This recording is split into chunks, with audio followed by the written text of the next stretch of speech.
I'm not crying. You're crying.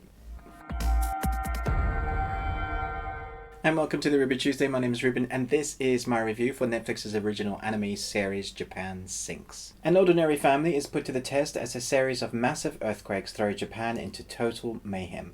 From director Masaaki Yuasa from Devilman Crybaby, the first anime adaptation of the best-selling science fiction novel by Sakyo Komatsu. So this is actually an anime I've been wanting to watch for a long while now.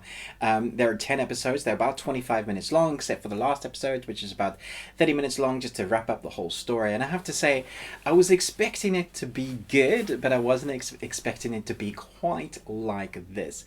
It is an emotional roller coaster ride that I am quite happy to say had it tugging at my heartstrings. It's pretty depressing. Although the animation itself is fantastic and it's quite unique. I love the intro. I don't normally talk about intros for anime, but the music and the animation style that they have, I do at least watch it once or twice through because I think it sets the tone and it gives you an idea of the talent behind this animation series. Although there were a couple of times in the animation series that I kind of looked like, how is that thing moving? Particularly with the vehicles that move like this, left, right, and somehow defy the laws of gravity or whatever, that defy the laws of anything. But this is an anime, and you kind of have to adhere to the world that they created and the laws that they've set.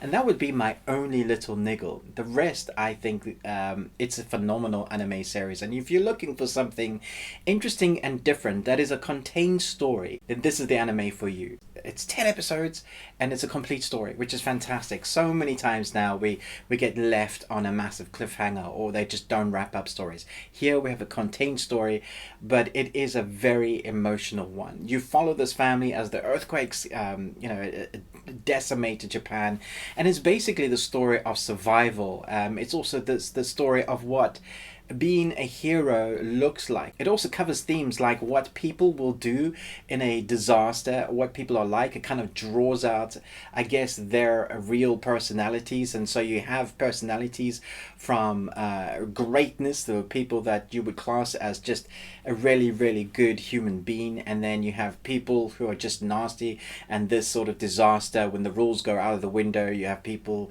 shine in a very nasty way. You also have people who, what is their moral understanding of what, when stuff goes wrong like this, what they do. And it's so this anime throws it all in there. I guess the themes were all in the book. Obviously, I feel like the translation from anime, from book to anime, has been really good.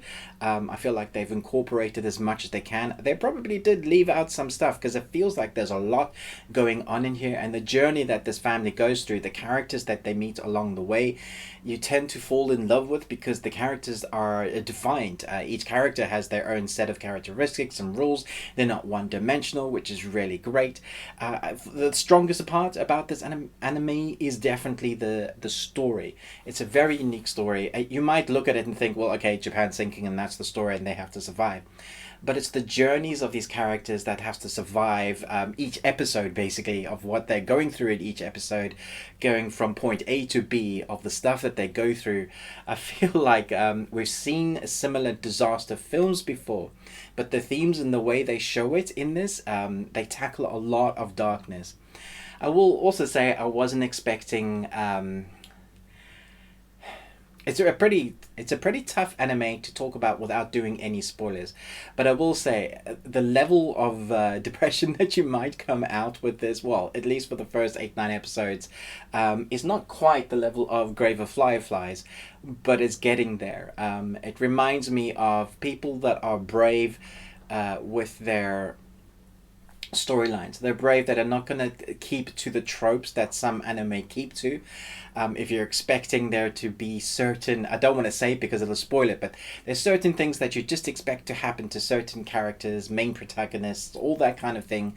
And when it doesn't, when it starts throwing your expectations on its head, is when this anime comes alive, because then you don't know what to expect, which is great. Because in the world that is saturated with so many anime, to stick above the rest is pretty hard, I would say, to do now. And this is definitely one of my favorite of the year so far. It's a very interesting idea. I love that they've taken the idea of an apocalypse world, of an earthquake world, and people having to survive in it, and then just really delved into the nuances and the psyches of people and what they do in them in those moments, how they act, who are the ones that are going to come above that, and they show that very well. And then they show hope as well, what that looks like. I think it's fantastic. It's very, very well done, from the score to the music to the voice acting. I watched on the original language. I thought there was quite funny moments when there's this young kid from the family who is learning English through a YouTuber, and so he's accent that he's learning is very Americanized, and there's this contrast between he's Japanese speaking and to the American lines that he says. It often takes you back in his job, but it's a nice little funny add to a character, and each characters kind of have that. They have those little nuances that make you like them or really hate them. But I wouldn't say hold on too tightly to those characters, because things happen as you could expect in a earthquake prone world, the Japan world. I also really like the ending, the last episode, the way they wrap it up, the way they kind of show certain things happening without doing spoilers. I thought it's the pacing and flow of this is very good. You have the beginning, the middle, and the end within the 9 episodes really, and then the last episode's just the kind of the wrapping up of what has happened. And I think the flow and tempo of it all is executed very well. Great animation, interesting intro, interesting ending, very interesting story, but don't expect to not be crying through multiple episodes in this series. I fully wasn't expecting about what they were willing to tackle and what they were willing to do in this story, but it was very good. So I'm giving this an A+. Woo, A+! Thanks so much and much. Thanks so much more. Thanks so much for watching this anime review, but most of all, until next time, remember, survivors worldwide. a Jimmy Jabber. Yeah. Wow. It's about 4 immortal warriors who get... I can't remember what it said. Wow. They get what? What do they get? They get tracked down, and No. some dude wants to use them for their powers. No. Sorry. And welcome to the... Gosh.